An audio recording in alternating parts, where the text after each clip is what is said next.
Salam. Haleluya. Tak henti-hentinya kita mengucap syukur kepada Tuhan.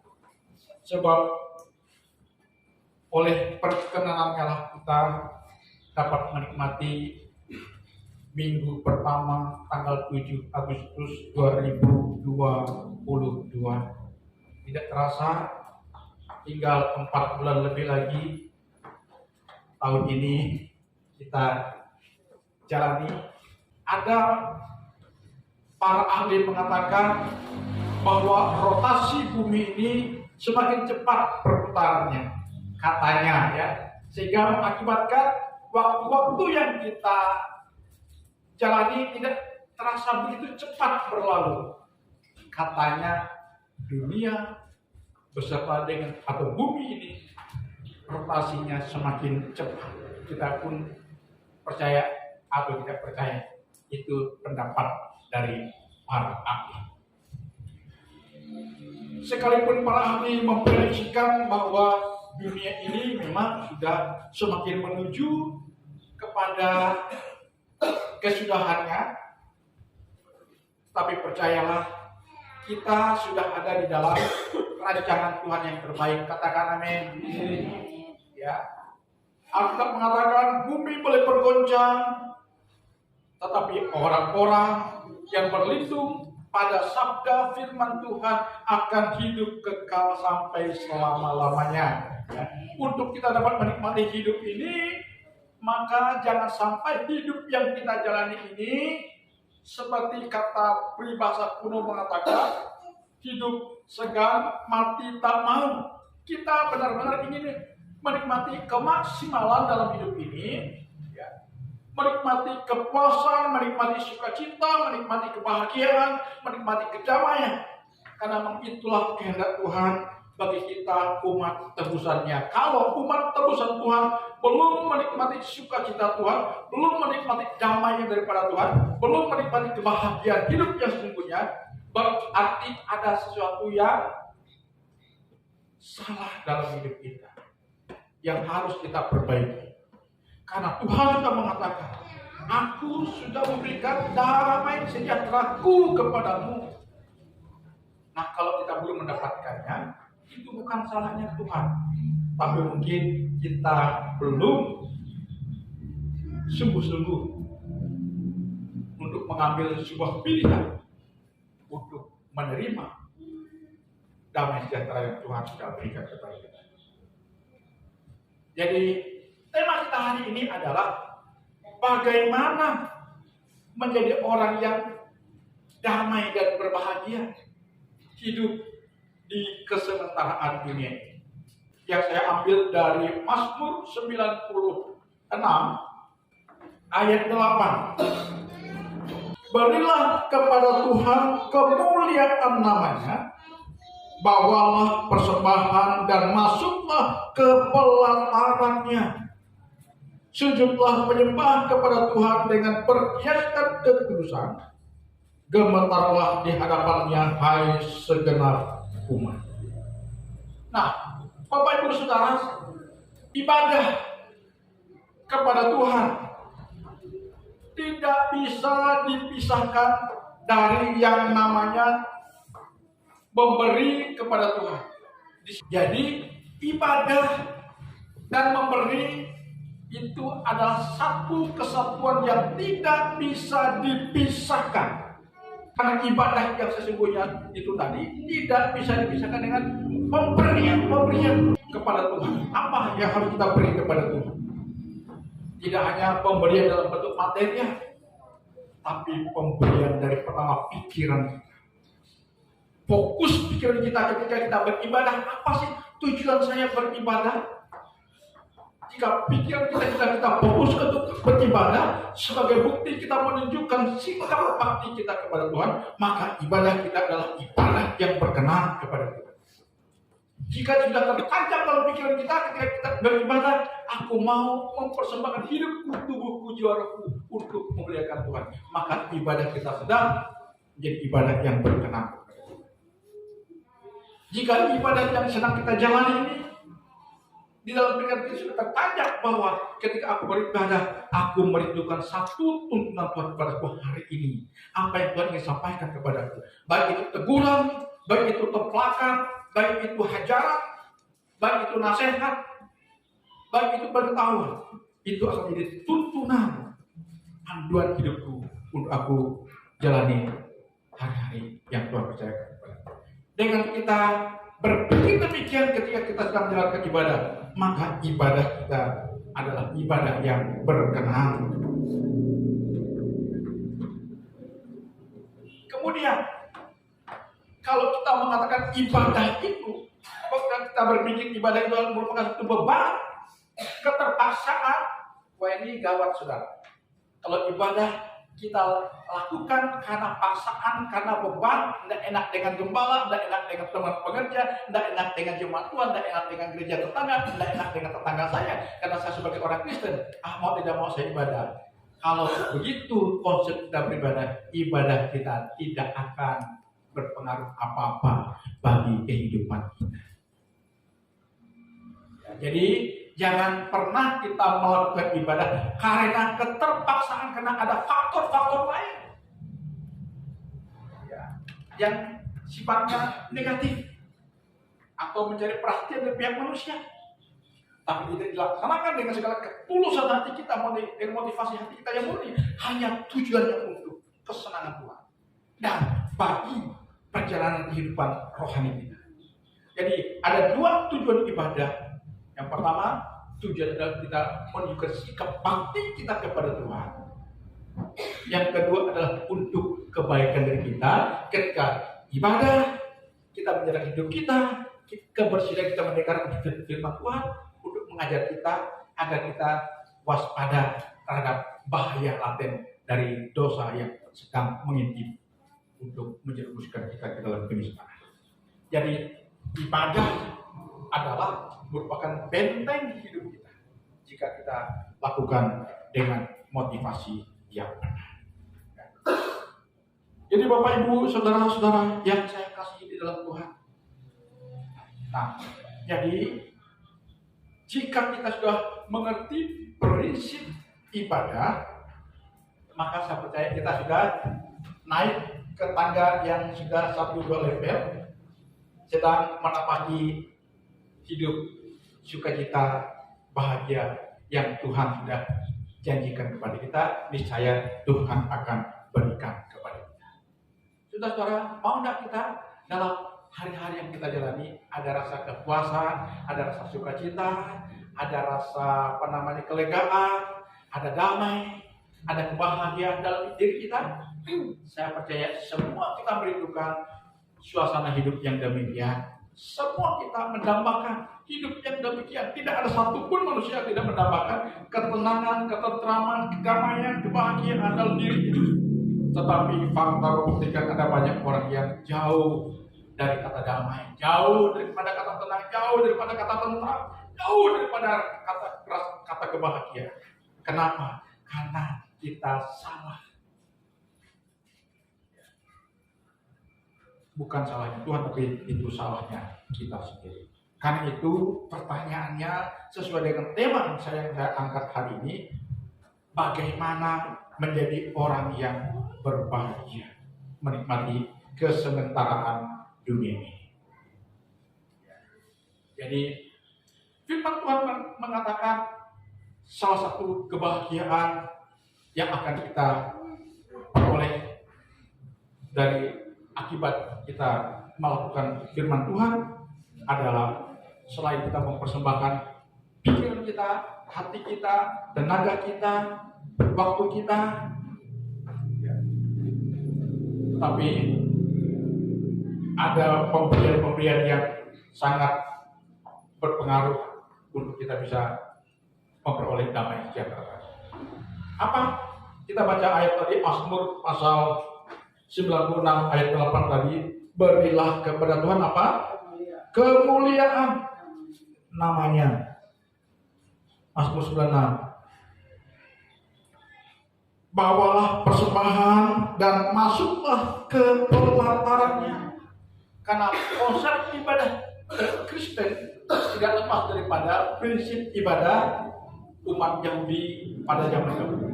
Dulu kalau orang beribadah, sebelum ibadah dimulai, sebelum doa-doa dipanjatkan, siapkan korban dulu.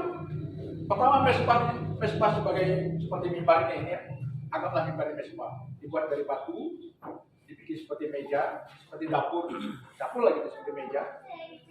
Siapkan kayu bakar, persembahan sudah ada, siapkan produk lembu, kambing, domba, siapkan.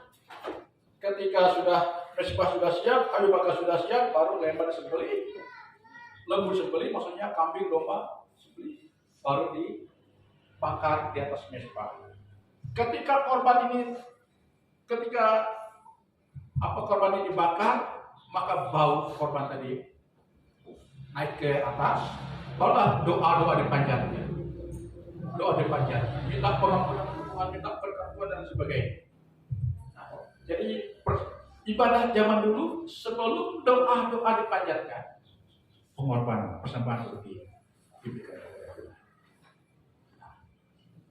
Ketika zaman perjanjian baru, kita tidak lagi mempersembahkan lembu, kambing, domba maupun sapi, tapi korban kita sudah digantikan oleh Yesus Kristus di kayu salib. Dialah korban pengganti kita, disalibkan di atas kayu salib sebagai korban bakaran, korban penebus dosa, sehingga dengan iman kita kepada Tuhan Yesus, kita layak berdoa kepada Tuhan. Tetapi sebagai orang yang sudah menerima anugerah dari pengorbanan Tuhan di kayu salib, maka sebagai ungkapan syukur kita atas pengorbanan Tuhan, atas penebusan Tuhan, maka ungkapan syukur kita itu harus kita nyatakan dengan pemberian terbaik kita kepada Tuhan. Haleluya. Berilah kepada Tuhan kemuliaan, namanya bawalah persembahan dan masuklah ke dalam. Mengapa? Ada dikatakan memberi adalah merupakan sebuah kebahagiaan. Kita lihat di dalam firman Tuhan, itu prinsip memberi dulu saya akan sampaikan kepada kita. Ya, kemudian janji firman Tuhan kepada orang yang memberi, ya, kepada Tuhan. Ya, saya akan sampaikan di sini prinsip memberi kepada Tuhan dalam 2 Korintus 9 ayat 7. Ya, mungkin kita akan komplain, bagaimana Pak, aku tidak punya apa-apa, aku sebenarnya bekerja secara utang, penghasilanku tidak tetap, apa yang bisa kuberikan kepada Tuhan? Kalau kita tidak bisa memberi, apakah aku tidak bisa beribadah kepada Tuhan? Coba kita lihat prinsip beribadah, prinsip memberi kepada Tuhan. 2 Korintus pasal 9 ayat berapa? Ayat 7. Ayo kita baca sama-sama. 2 Korintus 9 ayat 7. Ya. Kita baca sama-sama 2, 3. Hendaklah masing-masing memberikan menurut kerelaan hatinya, jangan dengan sedih hati atau karena paksaan, sebab Allah mengasihi orang yang memberi dengan sukacita. Nah, perhatikan, prinsip memberi di sini adalah pertama sesuai dengan kadar kemampuan kita, dengan dasar sukarela, tulus, ikhlas, bukan karena paksaan. Bukan karena ingin dilihat orang, tapi dasarnya adalah ketulusan, sukacita dengan keringanan tangan dan keringanan hati, berdasarkan kadar kemampuan kita. Kalau kita mampu memberi banyak, berilah banyak. Kalau kita tidak mampu memberi banyak sesuai dengan kadar kemampuan, berilah sedikit, tapi dasarnya adalah sukacita, ketulusan. Sebab memberi tanpa ada rasa sukacita, tanpa ada rasa ketulusan, kalau karena keterpaksaan itu tidak berdampak kepada hidup. Tapi kalau kita memberi sesuai dengan kadar kemampuan kita, kadar kemampuan ekonomi kita, dengan dasar sukacita, ketulusan, ikhlas, sebagai perbuatan bakti kita kepada Tuhan, kepada syukur kita atas karya Tuhan yang sudah kita nikmati, maka pemberian kita akan menjadi pemberian yang sangat bernilai di mata Tuhan. Jadi tidak ada istilah di dalam kekristenan, karena hari-hari ini ada banyak ya pengajaran yang nyeleneh-nyeleneh, apalagi banyak gereja YouTube, ada banyak hamba-hamba Tuhan YouTube yang mengatakan masalah perpuluhan itu tidak penting. Tadi malam saya lihat ada YouTube mengatakan bahwa dasar yang dipakai untuk membayar perpuluhan itu karena saya contoh Abraham, di dekat Abraham katanya hanya satu kali saja memberikan perpuluhan ketika dia menaklukkan ketika dia mampu mengalahkan musuh-musuh yang menawan ponakannya Lot. Dia memberi persepuluhan kepada Melkisedek dan 90% pasal-pasalnya diserahkan kepada raja apa itu lupa saya. Itu dasarnya seperti sama. Kita tidak melihat hanya Alkitab secara keseluruhan. Jadi hari-hari ini sama sampai kepada kita jemaat. Hati-hati kalau saudara menonton khotbah di YouTube itu ada banyak pendeta-pendeta yang mengajarkan tidak sesuai dengan kitab suci. Banyak yang merusak iman kita. Hati-hati. Jadi sekarang ada banyak gereja-gereja dan hamba Tuhan mengajarkan Injil murahan. Yang penting kau sembahyang ke gereja. Hati-hati saudara. Jadi singkat kata, prinsip memberi tadi adalah dengan apa? Dengan ketulusan, sukarela, dengan sukacita memberi itu ya. Baru kita melihat ya janji firman Tuhan kepada orang yang memberi dengan ketulusan, dengan sukacita. Ya. Kita lihat dalam 2 Korintus pasal 9 ayat 8. Ayo kita baca. Dan Allah sanggup melimpahkan segala kasih karunia kepada kamu, supaya kamu senantiasa berkecukupan di dalam segala sesuatu dan malah berkelebihan di dalam pelbagai kebajikan. Ada sini artinya kepada kita yang memberi, artinya setiap pemberian kita kepada Tuhan itu berpengaruh kepada kemurahan hati Tuhan kepada kita. Sampai Tuhan mengatakan Dia sanggup melimpahkan segala kasih karunia kepada kita supaya kita senantiasa berkecukupan di dalam segala sesuatu, malah berkelebihan. Ada janji Tuhan dalam memberkati usaha, pekerjaan dan hidup kita jika kita memiliki sikap memberi dalam hidup kita. Ini yang pertama ya. Karena kenapa ini kami ingatkan kembali kepada kita jemaat Tuhan, karena hari-hari saya melihat kadar pemberian kita sudah mulai mengalami penurunan ya. Jadi ini perlu diingatkan kembali. Jangan kita terlena. Coba kalau terlena dan kami hamba Tuhan tidak mengingatkan kita, berarti kami berdosa, tidak mengajarkan firman Tuhan yang sebenarnya. Karena Tuhan ingin memberkati jemaat, memberkati orang Kristen, tapi berkat Tuhan itu tidak bisa ujuk-ujuk datang kepada kita tanpa kita mau mentaati apa yang Tuhan sudah ajarkan kepada kita. Nah, salah satu ajaran Tuhan yang ingin kami ingatkan kembali adalah di sini tentang prinsip memberi agar kita diberi. Katakan amin. Prinsip memberi agar kita diberi. Karena setiap kali kita memberikan persembahan kepada Tuhan, apa doa saya? Selagi bumi masih ada, hukum abur tua itu masih tetap berlaku. Adalah lebih berbahagia memberi daripada menerima. Jadi pertama, janji Tuhan kepada kita yang memberi untuk pekerjaan Tuhan, bukan kepada Tuhan ya. Tuhan sebenarnya tidak butuh duit, ya, tapi pekerjaan Tuhan butuh duit. Ya, butuh duit. Karena itu kita terlibat dalam pekerjaan Tuhan, dalam pemberitaan Injil, dalam membangun tubuh Kristus, ya kita harus ambil bagian. Ya. Kemudian kita lihat, ini yang pertama tadi 1 Korintus pasal 9 ayat 8. Yang kedua kita lihat Lukas pasal 1 ayat 45. Dan berbahagialah ia yang telah percaya, sebab apa yang dikatakan kepadanya dari Tuhan akan terlaksana. Jadi ketika kita percaya dan melakukan apa yang sudah Tuhan katakan kepada kita, maka kita akan menjadi orang yang berbahagia.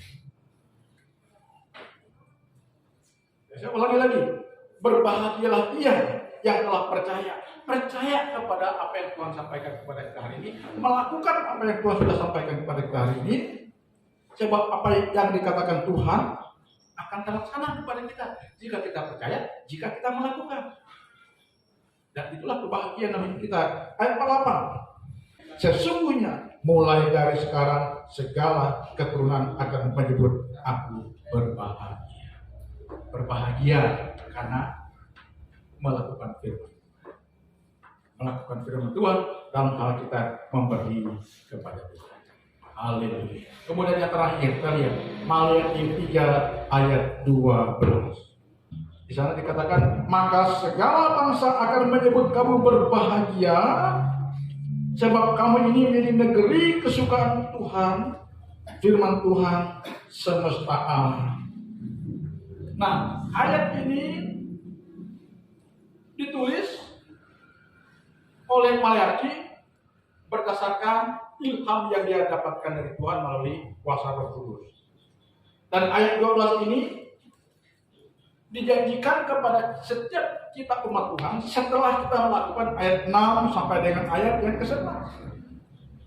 Ya. Apa ayat 6 sampai dengan ayat 11? Saya bacakan, karena ini yang terakhir ya. Dengan judul berikutnya begini, pembayaran persembahan persepuluhan menyenangkan hati Allah. Bahwasanya aku Tuhan tidak berubah dan kamu Bani Yakub tidak akan lenyap. Sejak zaman nenek moyangmu kamu telah menyimpang dari ketetapanku dan tidak memeliharanya. Kembalilah kepadaku, maka aku akan kembali kepadamu. Firman Tuhan semesta alam. Tetapi kamu berkata, dengan cara bagaimanakah kami harus kembali? Bolehkah manusia menipu Allah? Namun kamu menipu aku. Tetapi kamu berkata, dengan cara bagaimanakah kami menipu engkau? Mengenai persembahan persepuluhan dan persembahan khusus, kamu telah kena kutuk, tetapi kamu masih menipu aku, ya kamu seluruh bangsa. Ayat 10, bawalah seluruh persembahan persepuluhan itu ke dalam rumah perbendaharaan, supaya ada persediaan makanan di rumahku, dan ujilah aku. Demikian firman Tuhan semesta alam. Apakah aku tidak membukakan bagimu tingkap-tingkap langit dan mencurahkan berkat kepadamu sampai berkelimpahan? Aku akan menghardik bagimu belalang mahal, supaya jangan dihabisinya hasil tanahmu, dan supaya jangan pohon anggur di padang tidak berbuah bagimu. Firman Tuhan semesta alam. Maka ayat kita baca dari ayat 12. Segala bangsa akan menyebut kamu berbahagia, sebab kami akan jadi negeri kesukaan, firman Tuhan semesta alam. Setelah kita melakukan ayat 6 sampai dengan ayat 11, maka predikat sebagai orang yang berbahagia akan melekat pada diri kita. Tidak hanya melekat pada, tapi kita merasakan hari-hari yang kita jalani. Kita akan merasakan, aku sangat menikmati benar hidup ini. Katakan amin. Haleluya. Makanya saya ingin mengulangi ini kepada kita hari ini. Marilah kita sungguh-sungguh mau menjadi pribadi yang sesuai dengan perkenanan Tuhan. Pribadi yang sesuai dengan perkenanan Tuhan adalah pribadi yang sudah menikmati berkat-berkat surgawi yang turun ke bumi. Berkat surgawi yang turun ke bumi itulah namanya surga yang sedang kita nikmati di kesementaraan dunia. Dan itu hanya bisa kita nikmati jika kita hidup di dalam perkenanan Tuhan, karena kita melakukan firman Tuhan dengan sepenuh hati. Yang kita melakukan firman Tuhan dengan sepenuh hati kita, barulah di sana akan ada perbedaan seperti yang Tuhan katakan tadi dalam Maliaki pasal 3 ayat 14. Maka kamu akan melihat kembali perbedaan antara orang benar dan orang fasik. Orang fasik ini apakah dia orang yang di luar Tuhan, di luar Kristen maksudnya? Banyak juga orang Kristen yang masih berada di posisi orang fasik. Orang fasik adalah orang yang tidak sungguh-sungguh hidup dalam firman. Ya. Dan kalau kita tetap mengkondisikan kita di luar firman atau abai akan firman, maka kita akan tidak akan menikmati perbedaan ini. Kita akan sama dengan kebanyakan. Nah, bagaimana kita bisa menjadi saksi Tuhan kalau kita sama dengan kebanyakan orang yang di luar Kristen? Maka Tuhan membuatkan perbedaan kepada kita supaya kita menjadi saksi. Ya, ada perbedaan orang yang beribadah kepada Tuhan dengan orang yang tidak beribadah. Jadi ibadah adalah bagian dari persembahan dan pengorbanan kita kepada Tuhan. Dengan kita melakukan hal ini, percaya kita sedang ada di dalam rancangan Tuhan yang mengindah. Kita akan menjadi pribadi yang berbahagia, bersukacita, dan suasana surga sedang kita tarik ke dalam seluruh aspek hidup kita. Dengan demikian, hidup yang kita jalani akan menjadi hidup yang mengindahkan, hidup yang menyenangkan, bukan hidup yang menggalaukan, bukan hidup yang menyusahkan, bukan hidup yang berat, yang letih lesu, tapi kita menikmati kepuasan, ketenangan, kelegaan, sukacita. Maka kita mampu berkata, berbahagia, yakin teguh. Itu lagunya. Kita akan mampu berkata, aku adalah orang yang berbahagia karena keyakinanku akan Tuhan yang mulia, dan itulah yang membuat aku menjadi orang yang berbahagia. Haleluya. Tuhan memberkati kita. Mari kita berdoa. Terima kasih untuk firman-Mu yang sudah mengingatkan kami hari ini, agar kami benar-benar memiliki predikat orang yang berkenan di hati Tuhan. Sebab hanya dengan orang yang berkenan di hati Tuhan yang akan Tuhan karuniakan kebahagiaan, kedamaian, sukacita surgawi mewarnai seluruh keberkatan hidupnya. Dan orang yang diperkenankan Tuhan karena orang itu melakukan firman Tuhan dengan sepenuh hati, orang itu akan mendapatkan janji dari firman Tuhan, diberkati dalam seluruh aspek hidupnya, berkecukupan dalam segala sesuatu, bahkan berkelimpahan dalam segala hal. Itu janji Tuhan kepada orang yang cinta akan Tuhan dan melakukan firman Tuhan dengan sepenuh hati. Terima kasih Tuhan. Kami mohon ampun akan sikap abai kami selama ini. Kalau kami mengabaikan tanggung jawab kami dalam hal kami memberi kepada Tuhan, ampuni kami Tuhan. Hari ini kami janji untuk sungguh-sungguh hidup dalam ketaatan penuh kepada firman Tuhan yang sudah disampaikan kepada kami. Sebab kami rindu menikmati berkat dari janji firman Tuhan yang kami terima hari. Terpujilah Tuhan. Kami bersyukur kalau kami sudah Tuhan ingatkan. Mampukan kami untuk kami hidup mentaati firman-Mu. Dalam nama Yesus Kristus kami berdoa. Amin.